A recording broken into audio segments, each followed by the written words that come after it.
Minister Rajmohan வந்து அமைச்சர் கீர்த்தனாவுடைய school inspection பற்றி ஒரு கருத்து ஒன்று தெரிவித்தார். அது என்னன்னா, கீர்த்தனா வந்து அந்த ஸ்கூல் பசங்கிட்ட ஒரு அக்கா என்ற முறையில் தான் பேசினாங்க.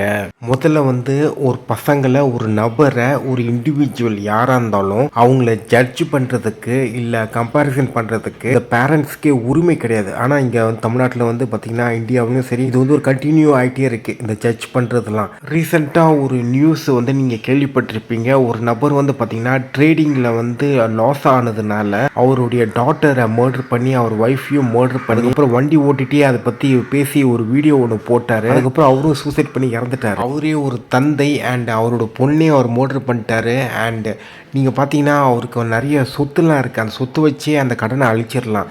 அவருக்கு என்னென்னா ஸ்டார்டிங்லேருந்து மறுபடியும் ஆரம்பிக்கணும், அதுதான் அவருக்கு பிரச்சனை. ஓகேவா?